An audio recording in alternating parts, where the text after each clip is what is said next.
So you've been told to show that the polar form of the Cartesian equation x squared over 25 plus y squared over 9 is equals to 1 is given by r is equals to 15 over square root of 9 plus 16 sine squared theta.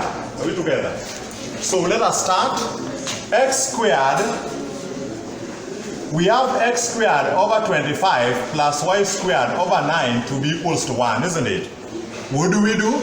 We find the LCM, isn't it? What is the LCM? To join the two terms to be 1, isn't it?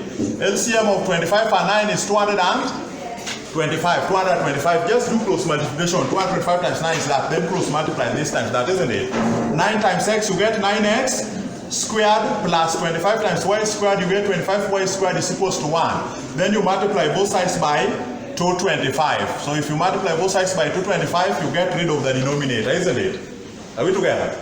So what do we have? We have 9x squared plus 25y squared is equals to 225. Then you substitute. We have our final answer to remain only same, isn't it?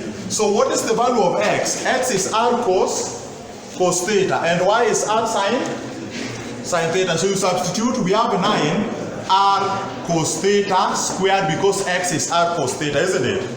Then plus 25 y is r sine theta, then squared to be equals to 220, to be equals to 225. So from there you open the bracket. Here we have 9 r squared, the square is for everything inside the bracket, then cos theta squared. Then remember, everything is in terms of sign, isn't it? We'll deal with that. Then 25 r is squared, sine theta is squared, so that is sine squared theta is 225. So if you remove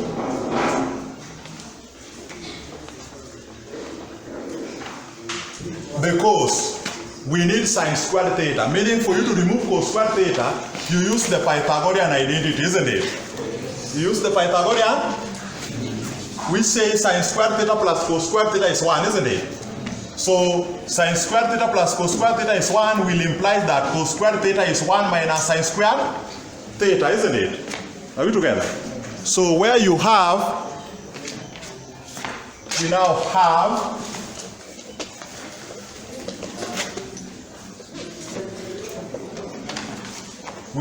that cos squared theta plus sine squared theta is 1. This implies that if you make cos squared theta the subject of the formula, it will be 1 minus sine squared theta, isn't it? So you substitute it here. What do you have?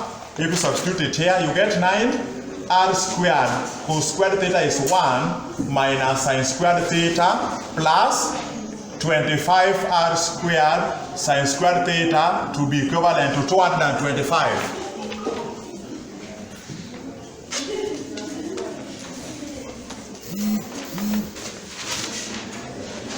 So you take this one inside the bracket. What do you have? 9r squared times 1, you get 9r squared. 9r squared times that, you get minus 9r squared sine squared theta, then plus 25r squared sine squared theta to be equivalent to 225. So you simplify. You can see this term is common term, isn't it? Minus 9 and plus 25, because r squared sine squared theta are the same. So you join them, isn't it? Are we together? So negative 9 and positive 25, you remain with the positive 16, isn't it? So you have 9r squared plus 16r squared sine squared theta to be equivalent to 225. So what do? You make r squared the subject of the formula, isn't it? So you can see r squared is a common factor, so you can factorize out the common factor r squared, isn't it? You can factorize out the common.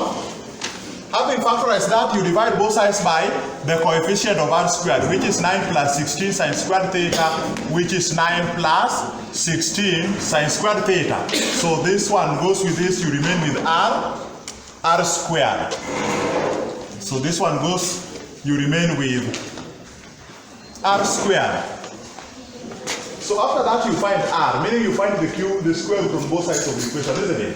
So remember, when you have square root of a over b, that is the same as square root of a over square root of b, isn't it? So the moment you find square root on both sides, square root of r will be square root of 225 over square root of 9 plus 16 sine square theta, because square root of b is the same as this, isn't it?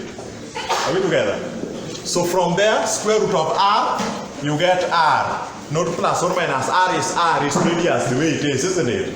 So you get r is equals to square root of 225 is 15. Then in the denominator we remain with square root of 9 plus 16 sine squared theta. And you've actually expressed that Cartesian equation, x squared over 25 plus y squared over 9 is equals to 1.